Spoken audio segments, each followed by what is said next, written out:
Be'ezrat Hashem, dans cette paracha de Vayechi, va nous permettre, grâce au Or HaChaim HaKadosh, Rabbi Chaim Ben Attar, sur son commentaire sur le début de cette paracha, de nous éclairer sur le but de notre vie. Que se passe-t-il quand une personne revient plusieurs fois en Gilgoul? Question qui m'a souvent été posée. Qui c'est qui se relève au moment de la résurrection des morts? Si c'est la même neshama qui revient plusieurs fois dans plusieurs corps, quel est le corps qui se relèvera? Je vous dis tout de suite que tous les corps se relèveront, et on va l'expliquer bien sûr, mais on va d'abord emmener les paroles du Or HaChaim qui vont nous aider à comprendre. Il a réussi à prendre des choses très profondes de la Kabbalah et de les mettre à la disposition de tous. Oui. En fait, le Or HaChaim HaKadosh, dans son commentaire sur la Torah, sont basés sur le verset où quand on nous dit combien de temps a vécu Yaakov et qu'on parle de son décès, c'est marqué « Vayikrevu Yemei Israël Lamut ». Ils se sont rapprochés les jours de Israël, Yaakov s'appelle également Israël, pour décéder, pour son décès. Et là, l'Or HaChaim pose une question toute simple. Les jours ne marchent pas, n'approchent pas. Que veut dire cette phrase? Les jours se sont rapprochés. C'est la question qu'il pose. Ça n'a pas de sens, apparemment, ces mots-là de la Torah. Et là, l'Or HaChaim nous explique quelque chose qui va également répondre à une question qu'il pose. C'est que nous constatons qu'au début de la création, la longévité de la longueur de la vie est très longue. Adam Arishon, 930 ans. Beaucoup vivent des 800, 900 ans. Et à un moment donné dans l'histoire, ça change. Pourquoi? Pourquoi les premières générations ont-ils eu une vie aussi longue et que ça a changé après? Tout ça va être expliqué grâce aux paroles du Or HaChaim HaKadosh. Pour comprendre ce que le Or HaChaim nous explique, et il ramène bien sûr les paroles du Harizal.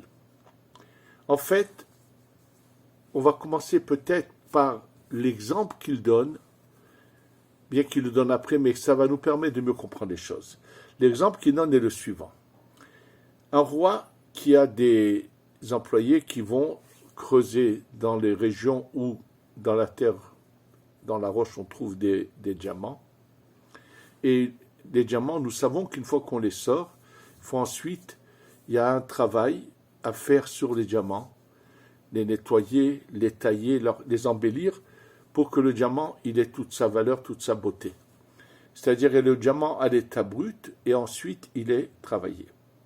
Et là, l'exemple qu'il donne est d'un roi qui rassemble les gens, leur prend ces diamants-là, qui sont à l'état brut, et il leur dit, voilà, je vais vous donner ces diamants qui sont à l'état brut, vous allez travailler dessus, les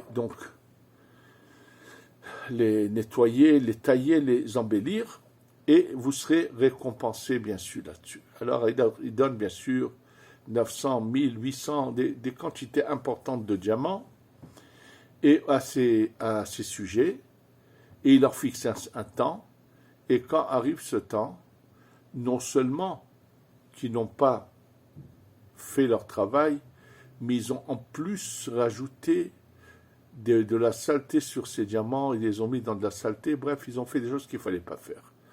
Le roi s'énerve, les extermine, et décide que leurs descendants il va être différent avec eux. À leurs descendants, il leur donne une quantité bien moindre, sur une quantité bien plus inférieure de diamants, et il leur dit, ne faites pas l'erreur qu'ont fait vos pères, qui l'ont fait. Je vous donne beaucoup moins pour que moi vous fassiez ce que vous avez à faire. En fait, dans cette image que du Or HaChaim HaKadosh est expliqué, nous savons que le but de la création est pour faire du bien. Hachem veut donner, veut faire du bien. Et naturellement, il faut qu'on le mérite. Et quand il parle de diamants, il parle de ces étincelles de lumière qui ont besoin de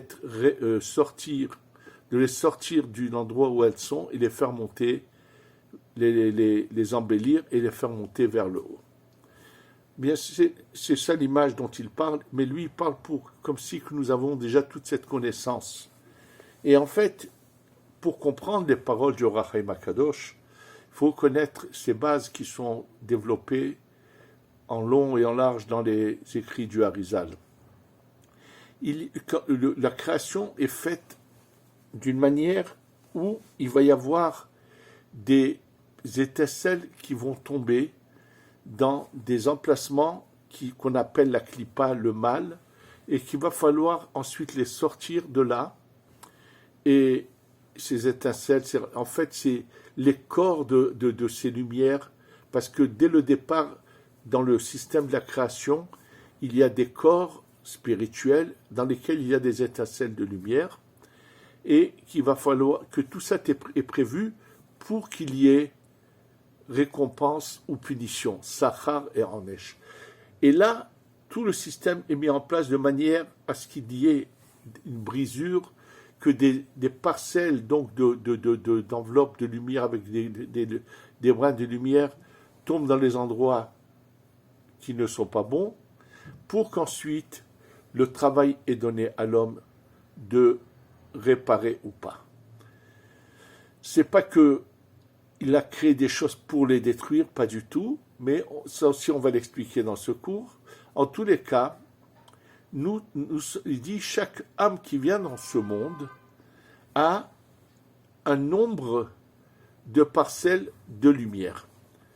Et à travers les paroles du Or HaChaim Akadosh, il va expliquer pourquoi dans le système que Hachem, Dieu, a fait, l'homme a besoin de dormir. Pourquoi aurait-il pas fait quelque chose où il n'y a pas de sommeil, où on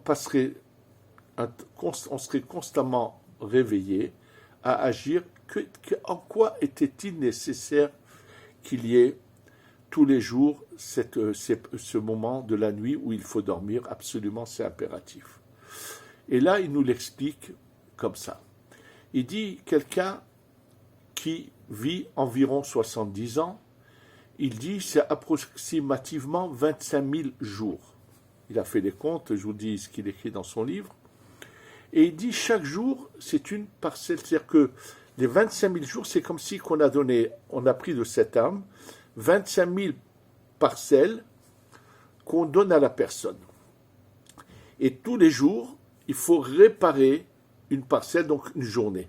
Une fois qu'on a réparé cette parcelle de lumière, le sommeil, comme il le ramène, est comparé à un peu la mort, parce que notre âme va sortir avec cette parcelle de lumière. Cette parcelle de lumière va monter vers le haut, et si elle a été réparée, ça y est, elle est à sa place, rien ne peut se passer. C'est-à-dire que la personne ne risque pas d'abîmer de nouveau cette parcelle. Il peut la perdre, elle ira chez quelqu'un d'autre, mais elle ne peut pas s'abîmer. Par contre, quand une parcelle n'a pas été réparée, si quelqu'un a fait une journée où il a fauté, il n'a pas réparé ce jour-là, donc cette parcelle n'a pas été réparée, la bonté d'Hachem, la bonté de Dieu, c'est que il y a ce qu'on appelle la teshuva, c'est qu'il est possible, même plus tard, de reprendre cette parcelle qui était en son temps et qui n'était pas réparée, et la réparer. Pourtant, ce jour est déjà passé.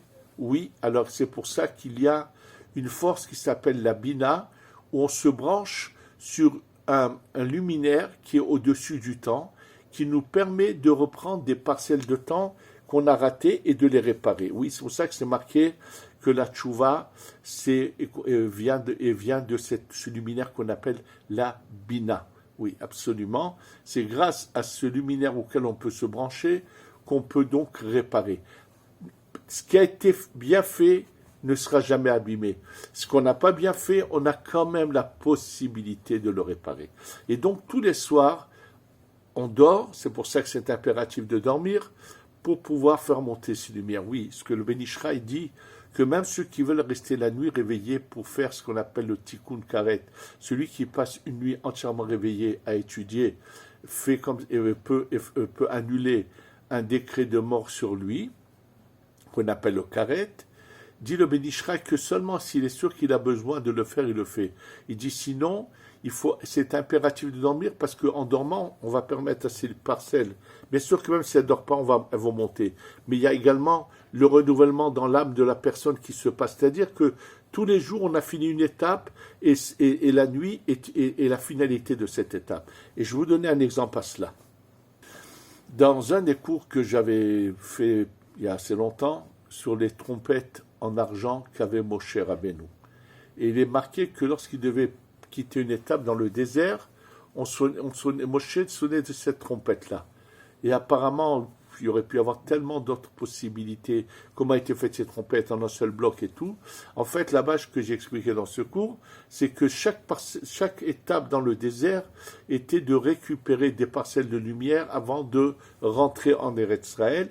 Une fois qu'ils avaient fait ce qu'ils avaient fait, toutes les mitzvot, les faits positifs qu'ils avaient fait pendant cette période-là, ils avaient donc rassemblé des parcelles de lumière et grâce à cette trompette de Moshe Rabbeinu qui faisait monter ce son et faisait monter toutes ces parcelles vers le haut. Donc on a une image semblable à cela de faire monter ces parcelles de lumière. Ce que nous explique donc le Ohr HaChaim, c'est que au départ de la création, donc, je reviens d'abord sur autre chose. Donc, maintenant, quand on dit qu'une âme revient, c'est jamais la même âme qui revient, c'est que cette âme est partagée, disons, on va donner un exemple, disons, il y a je ne sais pas combien de millions de parcelles de lumière dans une âme. Quand quelqu'un agit bien toute sa vie et qu'il réussit, il peut donc réparer, même s'il vit que 25 000 jours, il a la possibilité de réparer beaucoup plus que cela. Et donc, cette âme n'a plus besoin de revenir. Lorsque lui n'a pas fait ce qu'il fallait, n'a pas fait au-delà, n'a fait que sa part, ou il a fait des choses qu'il n'a pas réussi à faire, donc il manque des réparations à cette âme. Donc, ce qu'on lui a attribué à lui, il sera là-dessus jugé, il aura ce qui se passera. Donc, comme il manque encore des parcelles à réparer, elles vont revenir en réincarnation. Ça s'appelle que c'est comme si que lui revenait, mais en fait c'est d'autres parcelles de lumière qui reviennent, et donc c'est évident que tous les corps se relèvent. Le seul problème est que se passe-t-il quand quelqu'un a tellement fait de mal qu'il fait partie de ces âmes, c'est rarissime, mais il y en a qui vont finalement être anéanties, brûlées, et elles deviennent, comme les termes de la Gemara, descendre sous les pieds des tzadikim. Et là, le Zohar dit que dans ce cas, le corps va quand même se relever, et là, il va y avoir des âmes créées par des tzadikim qui vont permettre à ce corps de se relever avec une âme qui finalement aura été faite grâce à des tzadikim, qui grâce à eux, il va y avoir, ce corps va pouvoir également se relever. C'est-à-dire qu'il n'y a aucun corps qui ne se relève pas, et quand c'est marqué qu'il y en a qui ne se relèvent pas à la résurrection des morts, il s'agit de ces âmes qui auront fait des choses graves comme quelque chose qui est terrible et qu'il faudrait tellement publier autour de nous. Il y a des gens qui prêtent avec intérêt et il se trouve des excuses parce qu'il est mentionné, c'est vrai, qu'une possibilité dans la Gemara, cette possibilité qu'on appelle le Heter Iska, c'est quand quelqu'un doit faire du commerce et que je lui prête de l'argent qu'il veut investir, je peux lui dire, regarde, c'est pas un prêt, c'est comme un investissement. Et dans ce cas, il faut le savoir, c'est pas d'emblée que je peux recevoir les intérêts. S'il peut prouver qu'il n'a pas gagné d'argent, qu'il en a perdu, dans ce cas-là, il me rendra la somme que je lui ai prêtée et sans intérêt. Mais ce que font beaucoup de gens, malheureusement, prêtent avec intérêt, sachez que ce n'est pas une bonne chose, puisqu'il est marqué que celui qui prête avec intérêt ne se relève pas au moment de la résurrection des morts. Oui, c'est terrible, c'est très grave, il faut le savoir et éviter ce genre de choses. En tous les cas, donc tous les corps se relèvent quoi qu'il en soit. C'est ça ce que ça veut dire. Maintenant, on va revenir à la question qu'a posée l'Ohr HaChaim Akadosh. Comment se fait-il que les premières générations? Il faut savoir que les premières générations n'étaient pas seulement en quantité plus grande que nous, mais c'est également en qualité. Eux avaient à réparer un niveau qui est très haut. En fait, dans les paroles du Harizal, dans plusieurs endroits, ce sujet est abordé. Mais il le dit d'une manière tellement en quelques mots que c'est pratiquement presque impossible à comprendre si on ne connaît pas le sens profond des choses. Il y a différents niveaux dans le monde de la Hatzilut. Comment le monde est-il géré? De quelle manière est-il géré, le monde? C'est-à-dire que la lumière infinie se revêtit dans des niveaux qui gèrent le monde. Et pour mieux comprendre cela, je voudrais vous faire remarquer qu'il y a une phrase qu'on nous récitons tous les Shabbats, tous les Shabbats matins dans la prière de Shacharit. Et bien sûr, ceux qui n'étudient pas cette partie de la Torah qui sont les écrits du Harizal, et même combien dans le monde, combien sont capables de comprendre une phrase que nous récitons tous les Shabbats. Je vais vous dire tout de suite cette phrase. La'el asher shavat mikol ha'ma'asim. Ce Dieu qui s'est reposé de toutes ses actions. Ou bayom ha'shevi'i, et le 7e jour, nit'ala, il s'est élevé, veyashav al-kise kevodo, il s'est installé sur son trône d'honneur. Comment peut-on lire une telle phrase? Dieu n'a pas d'emplacement. Dieu ne monte pas d'un endroit à l'autre. Quand on lit cette phrase, ça voudrait dire que Dieu était quelque part toute la semaine, et puis Shabbat, il monte plus haut. Comment, un instant, on peut lire une telle phrase? Alors je vous dis tout de suite, ceux qui ont le Sidour, ce livre de prière qui s'appelle le Sidour Arachash, le Sidour qu'a écrit celui qui s'appelait le Rachash, et Rabbi Shalom Sharavi, il y a 300 ans, le Chida était son élève, et qui a repris les paroles du Harizal, et qui a fait un livre de prière avec toutes les paroles du Harizal. Il écrit, il nous explique. En fait, la lumière infinie pour gérer le monde, il y a dans le monde de la Hatzilut, il y a 5 niveaux. On va aller du haut vers le bas, 1, 2, 3, 4 et 5. Le niveau 5 représente ce qu'on appelle la Malchut, c'est la rigueur, donc c'est pas ce qui est choisi d'emblée pour nous gérer, pour pas qu'on subisse les rigueurs d'Hachem. C'est une bonté de Dieu, c'est ça ce qui signifie cette discussion du soleil et de la lune dans le traité de Choulin fait allusion à cela. C'est le niveau 4, donc du haut vers le bas, c'est le niveau 4 qui nous gère.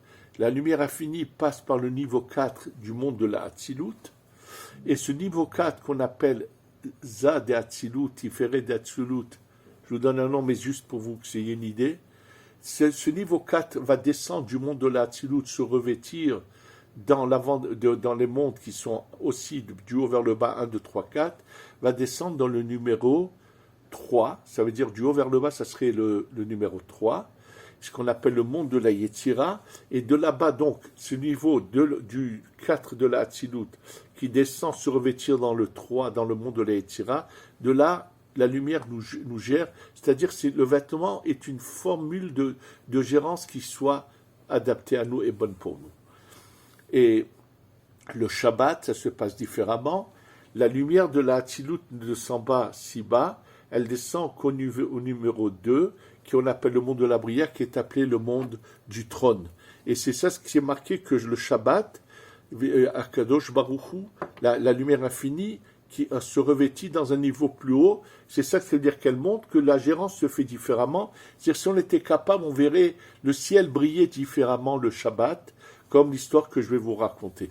Dans le Rabbi Israël de Rougine, qui est un des grands de sa génération du monde chassidique, qui avait une grande âme, et lorsqu'il était jeune, et que celui qui lui a enseigné la Torah, lui a enseigné ce passage de la Gemara de quelqu'un qui va en chemin et qui a perdu la notion du temps. Il ne sait plus quand est-ce que c'est Shabbat, qu'est-ce qu'il doit faire, comment il doit faire les choses, puisqu'il risque de transgresser le Shabbat. Et la Gemara trouve des solutions, comment il va devoir vivre, tout jusqu'au moment où il arrivera dans un lieu et il saura il retrouvera la notion du temps. Et là, quand il enseigne ça, le Rabbi Israël Meroujin dit, mais je ne comprends pas comment il peut perdre la notion du temps, de ne pas savoir quand est-ce que c'est Shabbat. Alors le Rav essaie de lui expliquer, il a dormi, il s'est réveillé. Il dit, mais c'est impossible, on ne peut pas se tromper. Le Shabbat, le ciel a une couleur différente, il brille différemment. C'est-à-dire que lui voyait quelque chose dans la réalité. C'est-à-dire que le Shabbat, il y a une lumière plus élevée qui se répand. Lui était capable de l'apercevoir déjà dès son jeune âge. Donc, pourquoi je vous parle de tout ça? C'est pour vous dire que nous réparons actuellement, dans les lumières que nous devons réparer, qui sont perdues dans les mondes inférieurs, elles appartiennent au numéro 4 et 5 de la Hatzilut. C'est ça ce que nous réparons. Il faut savoir que ces générations qui étaient antérieures, donc depuis Adam Arishon jusqu'au déluge, elles devaient réparer le numéro 1, bien sûr le niveau le plus haut. Et donc ce n'était pas seulement en quantité, en qualité. C'est-à-dire qu'ils avaient une fille totalement différente de la nôtre. C'est marqué comment la culture était différente. Chaque grain de blé était quelque chose d'énorme et qui leur servait pendant 20 ans. Bref, c'était toute une vie, mais c'était trop haut, trop dur pour eux. Ils n'ont pas réussi à réparer. Donc, ils se sont retrouvés dans une situation du monde du Tohu où on n'a pas su réparer. Il y avait une réparation verte qui n'a pas été faite. Et c'est pour ça qu'ils ont été tous anéantis et que le niveau a changé. Et ça vous explique quelque chose de tellement évident et simple. Lorsqu'on annonce à Abraham qu'il va avoir un enfant, Sarah est surprise comment son mari a 100 ans et elle a 90 ans vont avoir des enfants. Mais quelle est sa surprise? Eux ont vu le fils de Noach, Shem, ils l'ont vu, ils l'ont parlé, et or Noach, ses enfants, il les a eus à l'âge de 500 ans. Toutes les générations ont eu des enfants après être centenaires.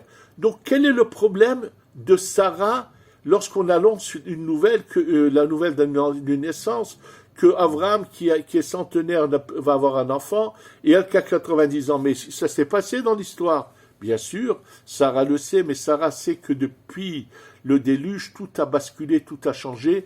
Il y a eu une chute, donc on n'est plus du tout dans cette qualité de spiritualité qui permettait aux gens, même à des âges avancés, d'avoir des enfants. En tous les cas, ce qu'on retient de tout cela, c'est que toute la vie, chaque jour, est une entité qu'il ne faut pas perdre. Il n'y a pas un jour qu'on peut sacrifier et faire ce qu'on a envie. Et donc, en fait, tous les jours de semaine, on fait une réparation précise, et leur complément, c'est le Shabbat de fin de semaine, qui va faire que tout ce que nous avons fait pendant la semaine va s'élever à un niveau encore plus haut, et on passe à l'étape suivante. C'est ça tout. Maintenant, autre chose de très important, qui va nous aider peut-être à comprendre la situation actuelle. Il faut savoir que lorsque quelqu'un quitte ce monde, le jour de son départ, il va réparer, disons quelqu'un qui a vécu jusqu'à l'âge de 70 ans, et le Ror Chaim dit que c'est à peu près 25 000 jours. Le jour de la mort, il va prendre, c'est comme si qu'il va de nouveau réparer 25 000 parcelles de lumière. Oui, c'est quelque chose d'incroyable. Et dès que juste après cet événement tragique qui a commencé malheureusement le jour de Simchat Torah, que nous sommes encore en train de continuer à vivre, un grand Rosh Yeshiva, le Rav Ezrahi de la Yeshiva de Ateret Mordechai Ezrahi, nous a quittés. C'est un homme qui toute sa vie a enseigné la Torah, et il n'y a pas de hasard à cela. Certainement qu'il y avait quelque chose qu'il est venu réparer d'inimaginable, et que c'était, et actuellement nous voyons aussi que des soldats tombent régulièrement. Donc tous ces soldats qui tombent actuellement, et c'est des pères de famille, chacun c'est une vie entière. Tout laisse penser que parce que nous sommes justement dans cette période messianique, où il faut finir les dernières parcelles de lumière qui étaient prévues pour ces 6000 ans, doivent finir pour que nous passions à l'étape suivante. C'est évident que eux, par leur sacrifice, qui se sont battus pour sauver leur âme Israël, pour la terre d'Eretz Israël, font monter des quantités inimaginables de parcelles de lumière. même le fait qu'ils sont rentrés à Gaza ou qu'ils aillent, on ne sait pas, il faut juste faire, on peut changer la situation si nous, par nos bonnes actions, on arrivera à faire monter ces parcelles de lumière sans qu'il y ait de gens qui tombent. Oui, c'est possible. C'est pour ça qu'il nous incombe actuellement de faire beaucoup plus. Je vous ai dit au début de ce cours que quelqu'un peut, même que lui vit, disons, 30 000 jours, 25 000 jours, je ne sais pas, selon le nombre d'années qu'il vit, il pourrait quand même réparer des millions de parcelles de lumière, parce que il y a la quantité de chaque jour qu'il faut réparer, mais celui qui fait au-delà de ses obligations, dans cette journée-là, il va faire des parcelles qui ne lui sont pas imposées, mais il peut les réparer. Donc, en fait, il peut faire des choses qui dépassent la limite. C'est pour ça qu'on voit que les tzadikim qui ont fait beaucoup plus que ce qu'ils auraient dû faire, et ils ont fait avancer les choses. Et malheureusement, souvent, on est obligé de faire aussi pour ceux qui ne font pas ce qu'ils ont à faire et récupérer. La seule chose qui reste encore à expliquer, à comprendre, je vous ai dit que c'est des parcelles qui viennent dans chaque corps et qui revient et ainsi de suite. Le problème qui se pose, c'est que quelqu'un quitte ce monde et il était marié. Donc, en général, sa femme est celle qui l'a accompagnée, même si elle n'est pas tout à fait sa destinée, quoi qu'il en soit. Et après que ce monsieur quitte ce monde, imaginons que cette femme se remarie. Que va-t-il se passer à la résurrection des morts? Alors sachez que cette femme a une âme avec des parcelles, et il faut savoir que ce sujet qu'on pourrait appeler le clone existe au niveau des âmes, et qu'il y aura une sorte de dédoublement chez cette femme, même qu'il n'y a qu'un seul corps, mais au moment de la résurrection des morts, il va y avoir une sorte de séparation en deux, et les années qui appartiennent à la vie qu'elle a menée avec quelqu'un donc c'est un corps avec ces années-là, avec cette partielle d'âme, et il y aura une sorte de clone qui viendra avec le deuxième. Bien sûr, il y a encore d'autres sujets. Que s'est-il passé quand quelqu'un était marié, ensuite elle a divorcé, il a divorcé, qu'est-ce que deviennent? Sachez qu'il est évident que là-haut, comme nous l'explique le Ben Ishraï dans un de ses commentaires, nous savons que les tzadikim au Gan Eden, le Gan Eden est une sorte de stand-by pour la prochaine étape, mais en attendant, ils sont en train de jouir, de vivre, et ils s'accouplent toutes les nuits, les âmes s'accouplent. Et la question que pose le Ben Ishraï, c'est un homme était tzaddik, mais sa femme c'était l'inverse, ou vice-versa, attention. Mais il parle dans ce cas-là pour expliquer comment ce tzaddik va-t-il s'accoupler. Il dit attention, cette femme qui n'était pas bien, elle n'avait qu'une toute petite partie de cette source d'âme, donc que le nefesh par exemple, mais tout le reste n'a pas été touché puisque ce n'est pas venu en elle, et cette source qui est là-haut, elle existante, et c'est grâce, et ce tzaddik qui a bien agi, a également réparé cette partie supérieure, et c'est ça son accouplement là-haut, c'est donc il a finalement une épouse que quelque part il s'est construit lui-même, et que celle qu'il avait dans ce monde qui n'a pas bien agi, on ne connaît pas son sort, mais juste qu'on se fasse une idée selon cette base, où ce sont des parcelles de lumière, ça explique beaucoup de choses et ça nous éclaire sur beaucoup de choses. Maintenant, ce qu'on doit faire, ce qui nous reste à tous à faire, c'est d'essayer de chacun de faire plus que ce qu'il a l'obligation de faire.